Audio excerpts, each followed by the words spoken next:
بسم اللہ الرحمن الرحیم۔ حدیث جبرائیل عن عمر بن الخطاب رضی اللہ عنہ قال بينما نحن عند رسول الله صلى الله عليه وسلم ذات يوم إذ طلع علينا رجل شديد بياض الثياب شديد سواد الشعر لا يرى عليه أثر السفر ولا يعرفه منا أحد حتى جلس إلى النبي صلى الله عليه وسلم فأسند ركبتيه إلى ركبتيه ووضع كفيه على فخذيه وقال يا محمد أخبرني عن الإسلام فقال رسول الله صلى الله عليه وسلم الإسلام أن تشهد أن لا إله إلا الله وأن محمد رسول الله وتقيم الصلاة وتؤتي الزكاة وتصوم رمضان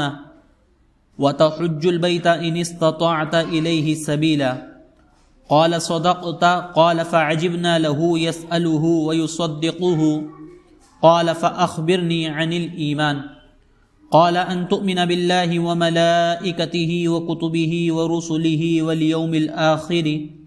وتؤمن بالقدر خيره وشره قال صدقت قال فأخبرني عن الإحسان قال أن تعبد الله كأنك تراه فإن لم تكن تراه فإنه يراك قال فأخبرني عن الساعة قال ما المسؤول عنها بأعلم من السائل قال فأخبرني عن أمارتها قال أن تلد الأمة ربتها وأن ترى الحفاة العراة العالة رعاء الشاء يتطاولون في البنيان قال ثم انطلق فلبثت مليا ثم قال لي يا عمر أتدري من السائل قلت الله ورسوله أعلم قال فإنه جبرائيل أتاكم يعلمكم دينكم رواہ مسلم۔ ترجمہ: حضرت عمر بن خطاب رضی اللہ عنہ سے روایت ہے کہ ہم ایک دن رسول اللہ صلی اللہ علیہ وسلم کی خدمت میں حاضر تھے۔ اسی حدیث کی ایک دوسری روایت سے معلوم ہوتا ہے کہ اس وقت مجلس مبارک میں صحابہ کا ایک مجمع تھا اور حضرت ان سے خطاب فرما رہے تھے کہ اچانک ایک شخص سامنے سے نمودار ہوا جس کے کپڑے نہایت سفید اور بال بہت ہی زیادہ سیاہ تھے، اور اس شخص پر سفر کا کوئی اثر بھی معلوم نہیں ہوتا تھا، جس سے خیال ہوتا تھا کہ یہ کوئی بیرونی شخص نہیں ہے، اور اسی کے ساتھ یہ بات بھی تھی کہ ہم میں سے کوئی شخص اس نووارد کو پہچانتا نہ تھا، جس سے خیال ہوتا تھا کہ یہ کوئی باہری آدمی ہے۔ تو یہ حاضرین کے حلقے میں سے گزرتا ہوا آیا، یہاں تک کہ رسول اللہ صلی اللہ علیہ وسلم کے سامنے آ کر دو زانو اس طرح بیٹھ گیا کہ اپنے گھٹنے حضور کے گھٹنوں سے ملا دیے اور اپنے ہاتھ حضور کی رانوں پر رکھ دیے اور کہا اے محمد مجھے بتلائیے کہ اسلام کیا ہے۔ آپ نے فرمایا اسلام یہ ہے، یعنی اس کے ارکان یہ ہیں کہ دل و زبان سے تم یہ شہادت ادا کرو کہ اللہ کے سوا کوئی الہ یعنی کوئی ذات عبادت و بندگی کے لائق نہیں ہے، اور محمد صلی اللہ علیہ وسلم اس کے رسول ہیں، اور نماز قائم کرو اور زکوٰۃ ادا کرو اور ماہ رمضان المبارک کے روزے رکھو، اور اگر حج بیت اللہ کی تم استطاعت رکھتے ہو تو حج کرو۔ اس نووارد سائل نے آپ کا یہ جواب سن کر کہا آپ نے سچ کہا۔ راوی حدیث حضرت عمر رضی اللہ عنہ کہتے ہیں کہ ہم کو اس پر تعجب ہوا کہ یہ شخص پوچھتا بھی ہے اور پھر خود تصدیق و تصویب بھی کرتا جاتا ہے۔ اس کے بعد اس شخص نے عرض کیا اب مجھے بتلائیے کہ ایمان کیا ہے۔ آپ نے فرمایا ایمان یہ ہے کہ تم اللہ کو اور اس کے فرشتوں اور اس کی کتابوں اور اس کے رسولوں اور یوم آخر یعنی روز قیامت کو حق جانو اور حق مانو، اور ہر خیر و شر کی تقدیر کو بھی حق جانو اور حق مانو۔ یہ سن کر بھی اس نے کہا آپ نے سچ کہا۔ اس کے بعد اس شخص نے عرض کیا مجھے بتلائیے کہ احسان کیا ہے؟ آپ صلی اللہ علیہ وسلم نے فرمایا احسان یہ ہے کہ اللہ کی عبادت و بندگی تم اس طرح کرو گویا تم اس کو دیکھ رہے ہو، کیونکہ اگرچہ تم اس کو نہیں دیکھتے ہو پر وہ تو تم کو دیکھتا ہی ہے۔ پھر اس شخص نے عرض کیا مجھے قیامت کی بابت بتلائیے کہ وہ کب واقع ہوگی؟ آپ نے فرمایا کہ جس سے یہ سوال کیا جا رہا ہے وہ اس کو سوال کرنے والے سے زیادہ نہیں جانتا۔ پھر اس نے عرض کیا تو مجھے اس کی کچھ نشانیاں ہی بتلائیے۔ حضور نے فرمایا اس کی ایک نشانی تو یہ ہے کہ لونڈی اپنی مالکہ اور آقا کو جنے گی، اور دوسری نشانی یہ ہے کہ تم دیکھو گے کہ جن کے پاؤں میں جوتا اور تن پر کپڑا نہیں ہے اور جو تہی دست اور بکریاں چرانے والے ہیں وہ بڑی بڑی عمارتیں بنانے لگیں گے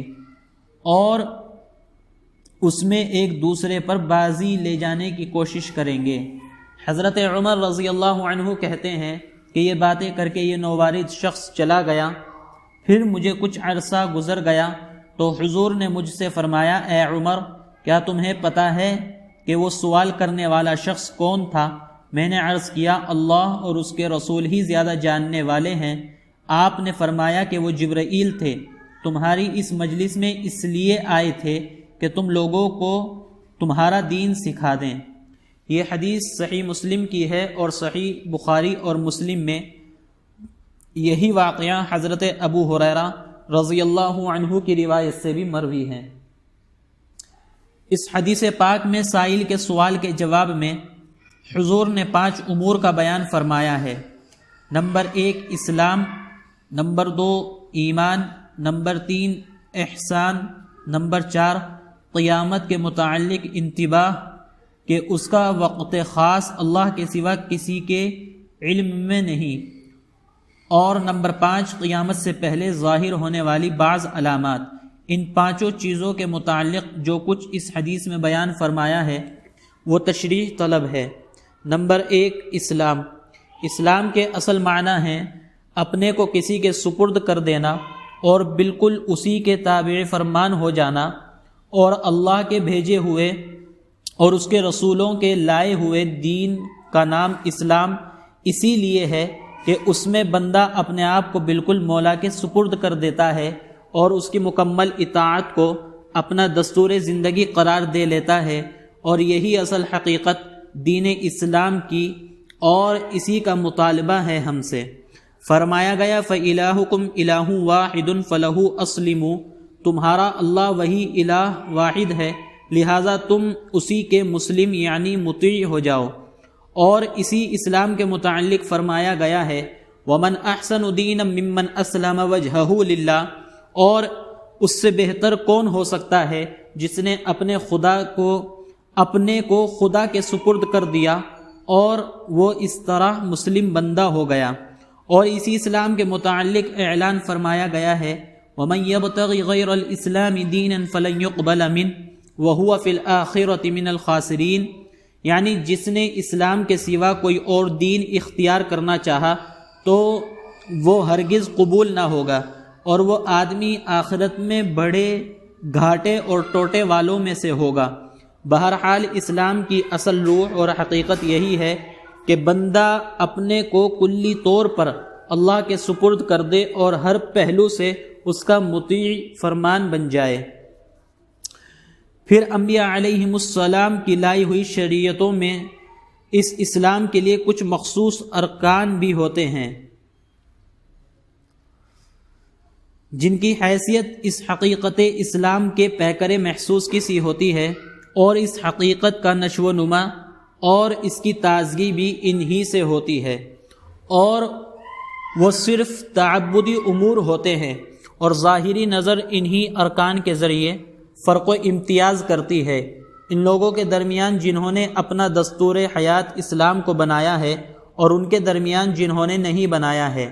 تو خاتم الانبیاء حضرت محمد صلی اللہ علیہ وسلم کے ذریعے اللہ تعالیٰ کی طرف سے اسلام کا جو آخری اور مکمل دستور ہمارے پاس آیا ہے اس میں توحید خداوندی اور رسالت محمدی کی شہادت، نماز، زکوٰۃ، روزہ اور حج بیت اللہ کو ارکان اسلام قرار دیا گیا ہے۔ ایک دوسری حدیث میں وارد ہوا ہے بنی الاسلام علی خمس، یعنی اسلام کی بنیاد ان 5 چیزوں پر ہے۔ بہرحال یہ 5 چیزیں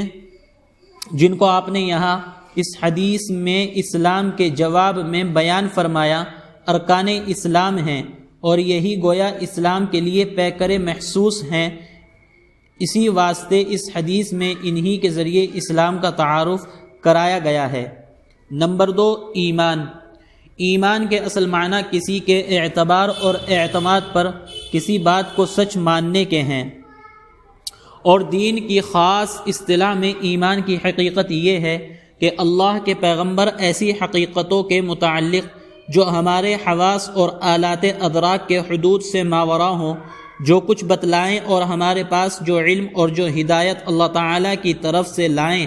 ہم اس کو سچا مان کر اس میں ان کی تصدیق کریں اور اس کو حق مان کر قبول کر لیں۔ بہرحال شرعی ایمان کا تعلق اصولاً امور غیب ہی سے ہوتا ہے، جن کو ہم اپنے آلات احساس و ادراک، آنکھ، ناک، کان وغیرہ کے ذریعے معلوم نہیں کر سکتے۔ اسی واسطے ایمان کے ساتھ بالغیب کی قید بھی لگائی جاتی ہے، کما قال تعالی یؤمنون بالغیب۔ مثلا اللہ اور اس کی صفات اور اس کے احکام اور رسولوں کی رسالت اور ان پر وحی کی آمد اور مبدأ و معاد کے متعلق ان کی اطلاعات وغیرہ وغیرہ، تو اس قسم کی جتنی باتیں اللہ کے رسول نے بیان فرمائی، ان سب کو ان کی سچائی کے اعتماد پر حق جان کر ماننے کا نام اصطلاح شریعت میں ایمان ہے، اور پیغمبر کی اس قسم کی کسی ایک بات کو نہ ماننا یا اس کو حق نہ سمجھنا ہی اس کی تکذیب ہے، جو آدمی کو ایمان کے دائرے سے نکال کر کفر کی سرحد میں داخل کر دیتی ہے۔ جو لوگ اللہ کے کسی پیغمبر کی حیات مقدسہ میں براہ راست ان کی زبان سے ان کی ہدایت اور تعلیم سنیں، ان کے لیے تو ان کی ہر اس بات کی تصدیق شرط ایمان ہے جو پیغمبر ان کے سامنے اللہ کی طرف سے بیان کریں۔ اگر وہ ان کی ایسی بات کا بھی انکار کریں گے تو مومن نہ رہیں گے، لیکن جب پیغمبر اس دنیا میں نہ رہیں تو صرف ان باتوں کی تصدیق کرنا شرط ایمان ہے جن کا ثبوت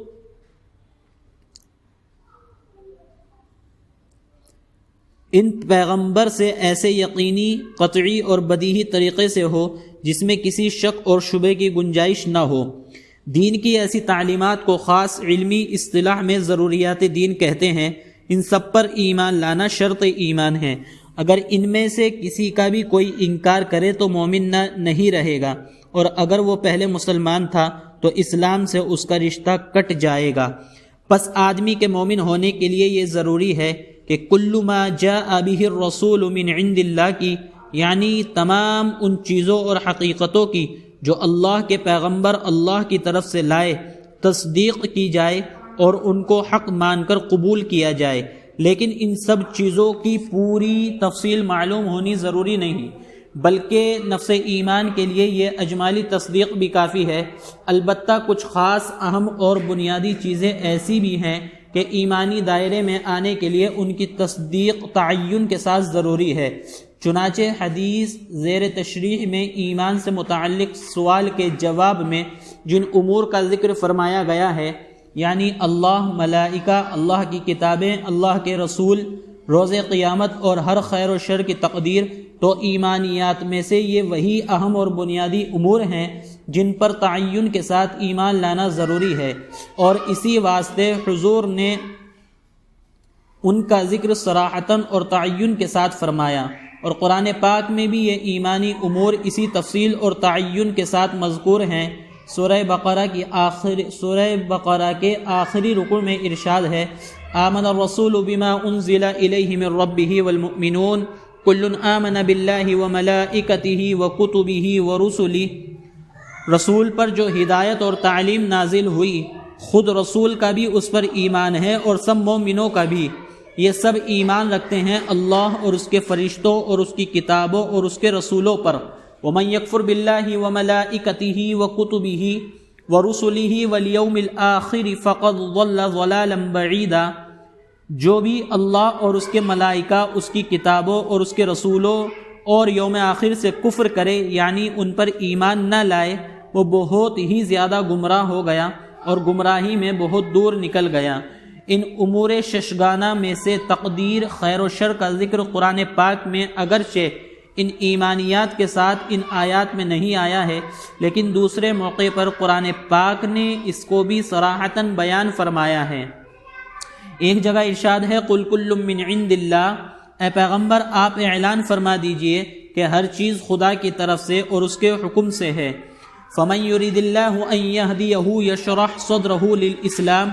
وَمَن يُرِدْ أَن يُضِلَّهُ يَجْعَلْ صَدْرَهُ ضَيِّقًا حَرَجًا۔ اے پیغمبر، اللہ جس کو ہدایت دینا چاہتا ہے اسلام کے ماننے اور قبول کرنے کے لیے اس کے سینے کو کھول دیتا ہے، اور جس کے متعلق اس کا فیصلہ ضلالت کا ہوتا ہے اس کے سینے کو بھینچا ہوا اور تنگ کر دیتا ہے۔ سو اللہ پر ایمان لانے کا مطلب تو یہ ہے کہ اس کے موجود وحدہ لا شریک خالق کائنات اور رب العالمین ہونے کا یقین کیا جائے، عیب و نقص کی ہر بات سے پاک اور ہر صفت کمال سے اس کو متصف سمجھا جائے، اور ملائکہ پر ایمان لانا یہ ہے کہ مخلوقات میں ایک مستقل نوع کی حیثیت سے ان کے وجود کو حق مانا جائے اور یقین کیا جائے کہ وہ اللہ کی ایک پاکیزہ اور محترم مخلوق ہے، بل عباد مکرمون، بلکہ وہ محترم اور باعزت بندے ہیں جس میں شر اور شرارت اور عصیان و بغاوت کا عنصر ہی نہیں، بلکہ ان کا کام صرف اللہ کی بندگی اور اطاعت ہے۔ لا یعصون اللہ ما امرہم ویفعلون ما یؤمرون، وہ اللہ کے احکام کی نافرمانی نہیں کرتے، جو حکم ان کو دیا جاتا وہ اس کے مطابق ہی کرتے ہیں،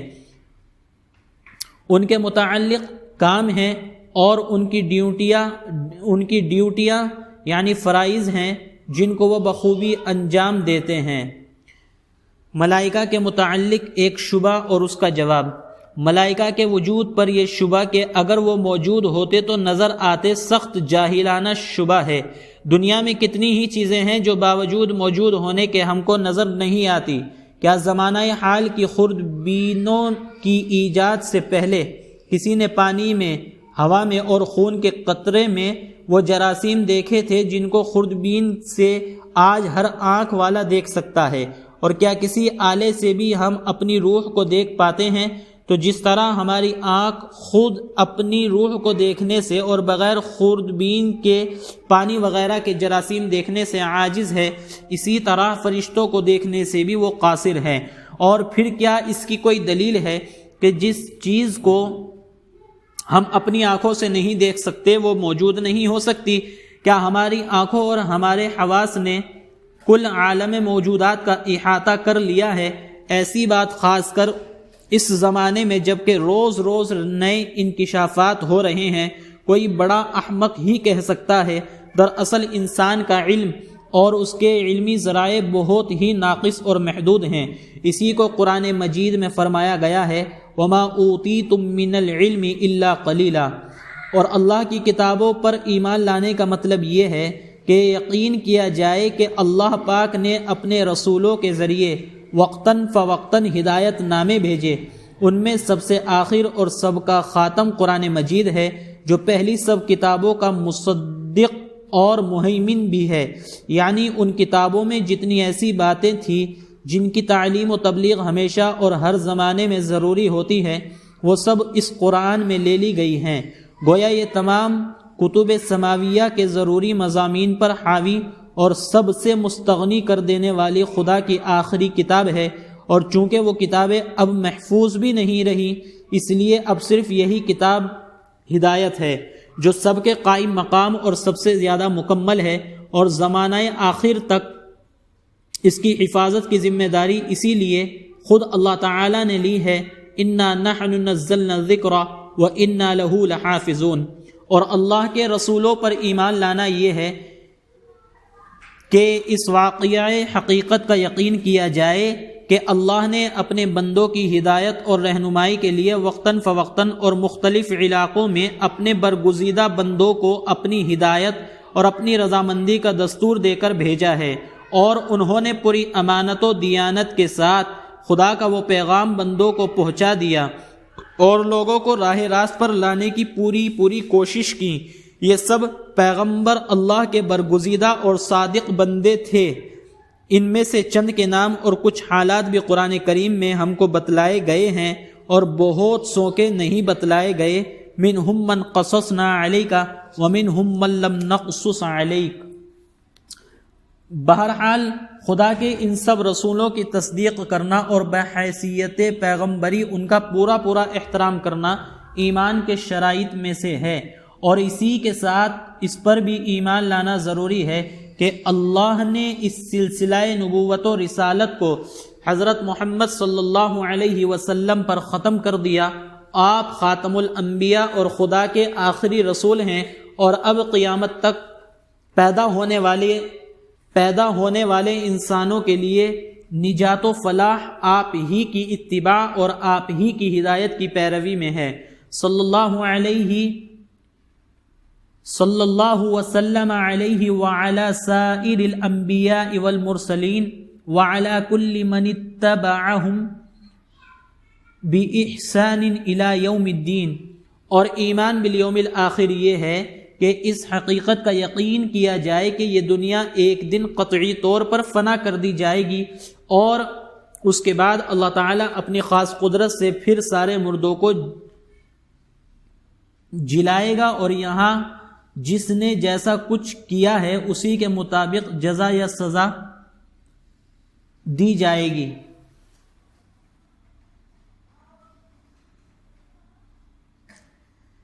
معلوم ہونا چاہیے کہ چونکہ دین و مذہب کے سارے نظام کی بنیاد اس حیثیت سے جزا اور سزا ہی کے عقیدے پر ہے کہ اگر آدمی اس کا قائل نہ ہو تو پھر وہ کسی دین و مذہب اور اس کی تعلیمات و ہدایات کو ماننے اور اس پر عمل کرنے ہی کو ضرورت کا قائل نہ ہوگا،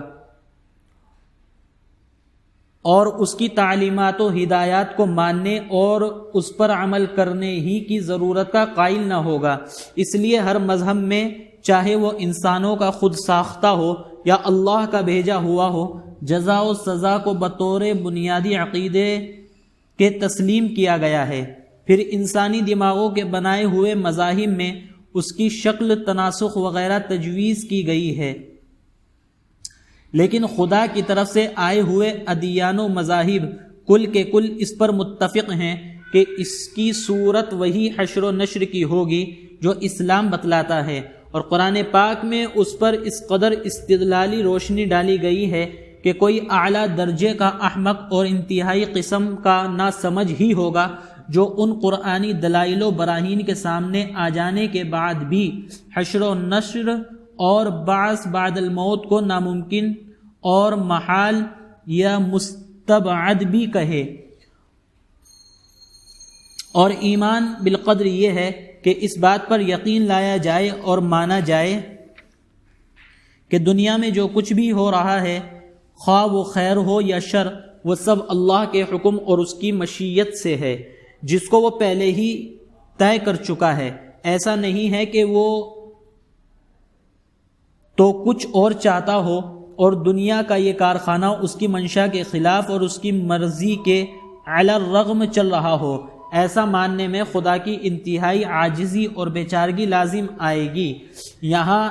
اسی ایک خط کشیدہ فقرے میں مسئلہ تقدیر کے مشکل ترین پہلو کو سمجھانے کے لیے سمجھ سکنے والوں کے واسطے ایک مختصر مگر کافی وافی اشارہ کر دیا گیا ہے۔ امام غزالی رحمۃ اللہ علیہ نے اس مضمون کو پورے شرح و بسط سے بیان فرمایا ہے۔ حضرت مولانا شبیر احمد عثمانی رحمۃ اللہ علیہ نے صحیح مسلم کی شرح فتح الملہم میں اسی حدیث جبرائیل کے ذیل میں امام غزالی رحمۃ اللہ علیہ کا وہ کلام اور اس کے علاوہ امام ابن القیم رحمۃ اللہ علیہ اور شاہ ولی اللہ رحمۃ اللہ علیہ سے جو کچھ اس مسئلے کے متعلق نقل کیا ہے، اہل علم کے لیے وہ سب قابل دید اور لائق استفادہ ہے۔ اس مسئلے پر اس سے زیادہ جامع اور تمانیت بخش کلام جس سے مسئلے کی تمام مشکل گرہیں کھل جاتی ہو، کہیں اور راقم السطور کی نظر سے نہیں گزرا۔ جو اہل علم اس مسئلے کے بارے میں اطمینان اور تشفی حاصل کرنا چاہیں وہ فتح الملہم ہی کی طرف رجوع فرمائیں، چونکہ عام اردو خواہ حضرات کے لیے ان دقیقی مباحث کا سمجھنا مشکل ہوتا ہے، اس لیے ہم نے یہاں ان کا ذکر کرنا مناسب نہیں سمجھا، اور جتنا کچھ سمجھنا ان کے لیے آسان ہو سکتا ہے وہ انشاءاللہ آئندہ تقدیر سے متعلق احادیث کی تشریح میں لکھا جائے گا۔ نمبر 3، احسان۔ اسلام و ایمان کے بعد سائل نے تیسرا سوال حضور سے احسان کے متعلق کیا تھا کہ مل احسان، یعنی احسان کی کیا حقیقت ہے۔ یہ احسان بھی ایمان و اسلام کی طرح خاص دینی اور بالخصوص قرآنی اصطلاح ہے۔ فرمایا گیا ہے بلا من اسلم وجہہ للہ وہو محسن فلہ اجرہ عند ربی، وہاں جس نے اپنے کو خدا کے سپرد کر دیا اور اس کے ساتھ احسان کا وصف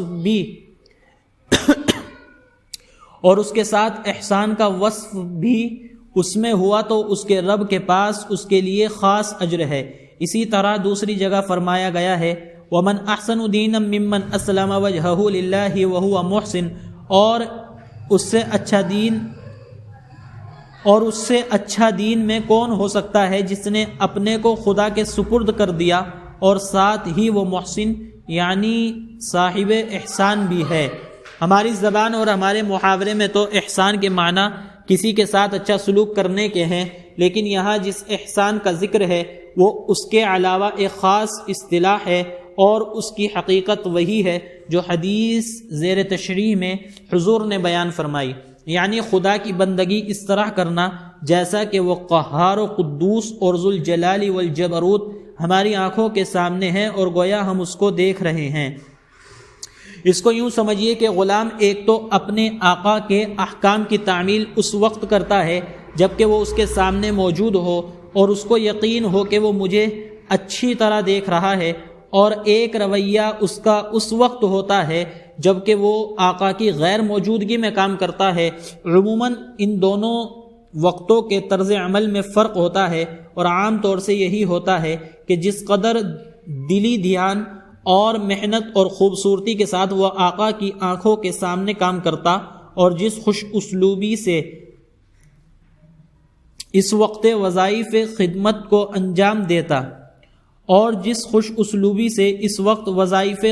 انجام دیتا ہے مالک کی عدم موجودگی میں اس کا حال وہ نہیں ہوتا۔ یہی حال بندوں کا اپنے حقیقی مولا کے ساتھ بھی ہے۔ جس وقت بندہ یہ محسوس کرے کہ میرا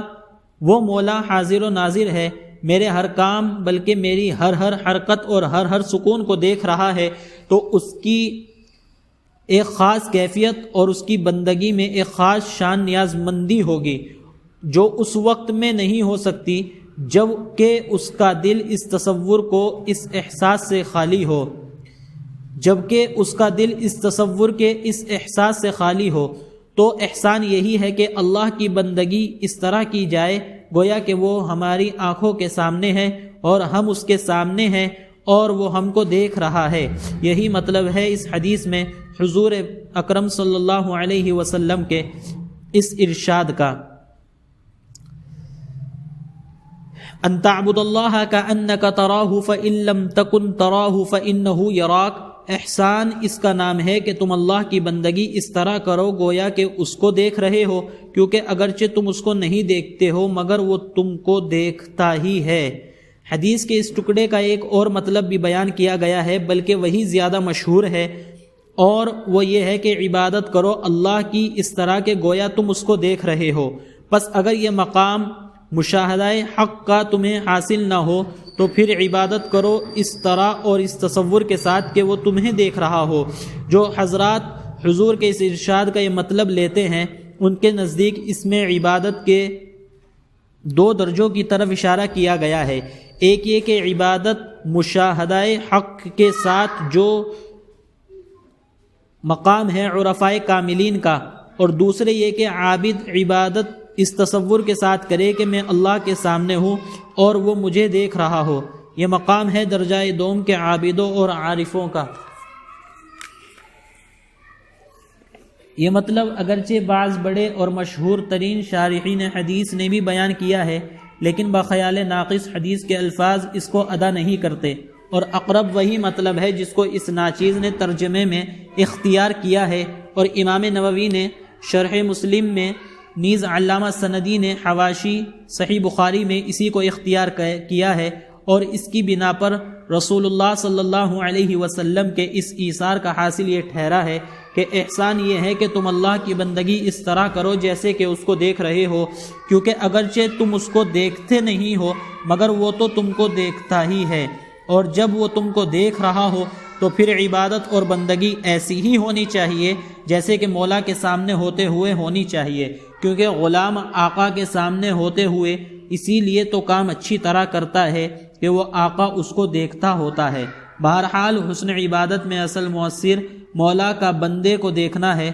اور وہ متحقق ہی ہو چکا ہے۔ ایک انتباہ، حدیث کے اس ٹکڑے کی تقریر و توضیح بہت سے حضرات اس طرح کرتے ہیں کہ گویا اس کا تعلق خاص نماز ہی سے ہے، اور گویا اس کا مطلب بس یہ ہے کہ نماز پورے خضوع اور خشوع سے پڑھی جائے، حالانکہ حدیث کے الفاظ میں اس خصوصیت کے لیے کوئی قرینہ موجود نہیں ہے۔ حدیث میں تو تعبدہ کا لفظ ہے جس کے معنی مطلق عبادت اور بندگی کے ہیں، لہٰذا نماز کے ساتھ حضور کے اس ارشاد کو مخصوص کرنے کی کوئی وجہ نہیں، بلکہ اسی حدیث کی ایک اور روایت میں بجائے تعبدہ کے تخشا کا لفظ بھی آیا ہے، یعنی ان تخشى اللہ کأنک تراہ، جس کا ترجمہ یہ ہوگا کہ احسان یہ ہے کہ تم خدا سے اس طرح ڈرو کہ گویا اس کو دیکھ رہے ہو۔ اور اسی واقعے کی ایک روایت میں اس موقع پر یہ الفاظ بھی آئے ہیں کہ الاحسان ان تعمل للہ کأنک تراہ، جس کا ترجمہ یہ ہوگا کہ احسان اس کا نام ہے کہ تم ہر کام اللہ کے لیے اس طرح کرو کہ گویا تم اس کو دیکھ رہے ہو۔ ان دونوں روایتوں سے یہ بات اور زیادہ واضح ہو جاتی ہے کہ احسان کا تعلق صرف نماز ہی سے نہیں ہے بلکہ انسان کی پوری زندگی سے ہے، اور اس کی حقیقت یہ ہے کہ اللہ کی ہر عبادت و بندگی اور اس کے ہر حکم کی اطاعت و فرما برداری اس طرح کی جائے اور اس کے مواخذے سے اس طرح ڈرا جائے کہ گویا وہ ہمارے سامنے ہے اور ہماری ہر حرکت و سکون کو دیکھ رہا ہے۔ نمبر 4، الساعہ یعنی قیامت۔ اسلام، ایمان اور احسان کے متعلق سوالوں کے بعد حضرت صلی اللہ علیہ وسلم سے سائل نے عرض کیا تھا فَأَخْبِرْنِي عَنِ السَّاعَةِ، یعنی مجھے قیامت کی بابت بتلائیے کہ کب آئے گی۔ آپ نے جواب دیا مَا الْمَسْئُولُ عَنْهَا بِأَعْلَمَ مِنَ السَّائِلِ، یعنی جس سے سوال کیا جا رہا ہے اس کو خود اس بارے میں سائل سے زیادہ علم نہیں ہے، یعنی قیامت کے وقت خاص کا علم جس طرح سائل کو نہیں ہے مجھے بھی نہیں ہے۔ اس حدیث کی ابو ہریرہ رضی اللہ عنہ والی روایت میں جو صحیح بخاری میں بھی ہے، اس موقع پر یہ الفاظ اور ہیں فی خمس لا يعلمها الا اللہ، ان اللہ عنده علم الساعة وينزل الغیث ويعلم ما في الارحام وما تدری نفس ماذا تکسب غدا وما تدری نفس بأي ارض تموت ان اللہ علیم خبیر، یعنی رسول اللہ صلی اللہ علیہ وسلم نے یہ فرمانے کے بعد کہ قیامت کے بارے میں یعنی رسول اللہ صلی اللہ علیہ وسلم نے یہ فرمانے کے بعد کہ قیامت کے بارے میں کہ میرا علم سائل سے زیادہ نہیں ہے، یہ مزید افادہ فرمایا کہ یہ وقت قیامت تو ان 5 چیزوں میں سے ہے جن کے متعلق قرآن کریم کی اس آیت ان اللہ عنده علم الساعہ میں اعلان کر دیا گیا ہے کہ ان کا علم صرف اللہ تعالیٰ کو ہی ہے، اس کے سوا ان کو کوئی نہیں جانتا۔ شارحین حدیث نے لکھا ہے کہ رسول اللہ صلی اللہ علیہ وسلم نے قیامت کے سوال کے جواب میں بجائے یہ فرمانے کے کہ مجھے اس کا علم نہیں، یہ بیان کہ اس بازے میں مسئول عن کا علم سائل سے زیادہ نہیں ہے، اس لیے اختیار فرمایا کہ لوگوں کو معلوم ہو جائے کہ کسی سائل اور کسی مسئول کو بھی اس کا علم نہیں ہے، اور آیت قرآنی تلاوت کر کے آپ نے اس کو اور زیادہ محکم فرما دیا۔ نمبر 5، علامات قیامت۔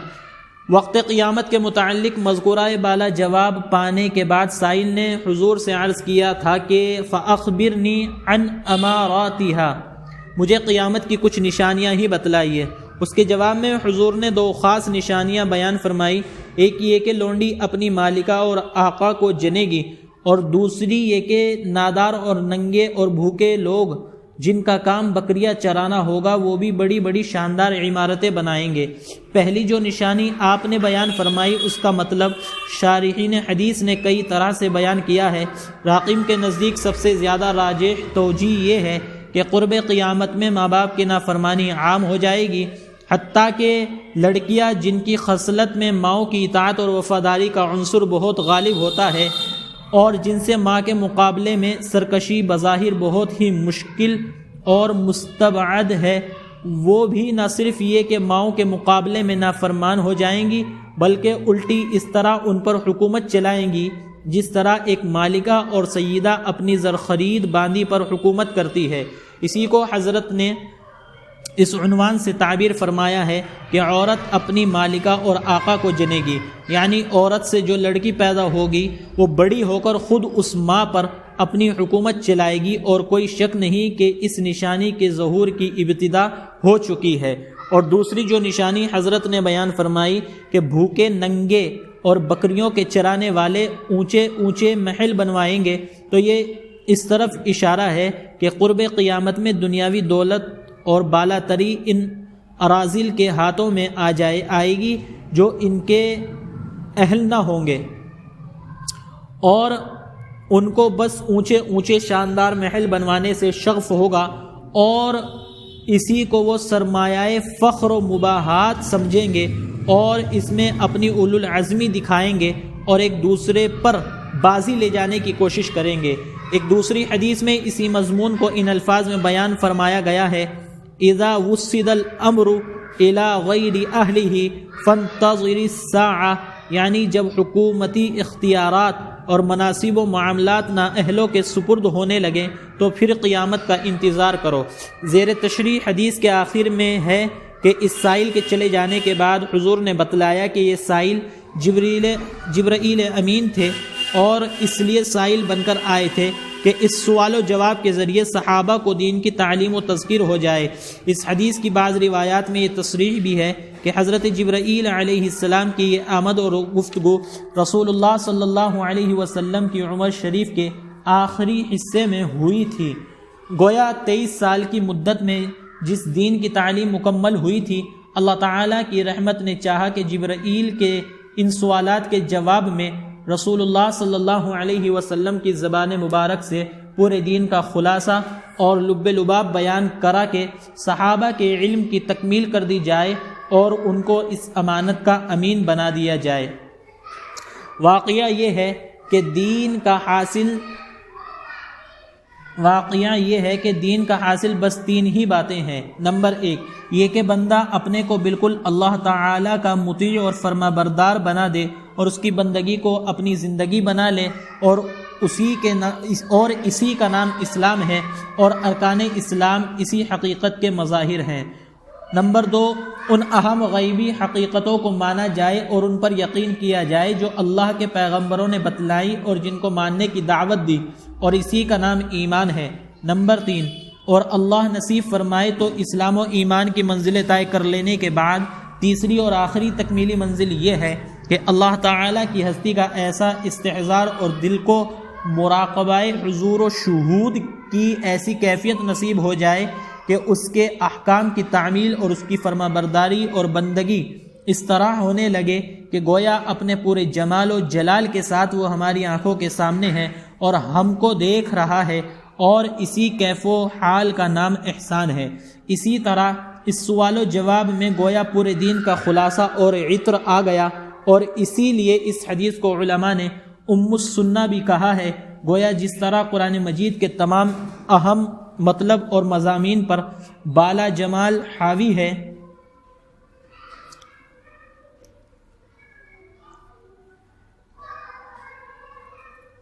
گویا جس طرح قرآن مجید کے تمام اہم مطلب اور مضامین پر بالا جمال حاوی ہونے کی وجہ سے سورہ فاتحہ کا نام ام الکتاب ہے، اسی طرح یہ حدیث اپنی اس جامع حیثیت کی وجہ سے ام السنہ کہی جانے کی مستحق ہے، اور اس کی اسی خصوصیت کی وجہ سے امام مسلم نے اپنی جلیل القدر کتاب صحیح مسلم کو مقدمے کے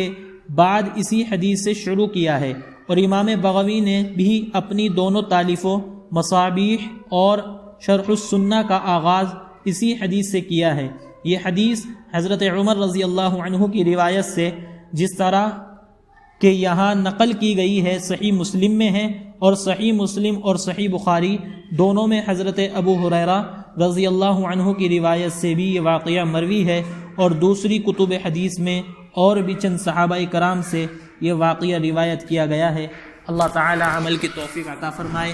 آمین۔ وآخر دعوانا ان الحمد للہ۔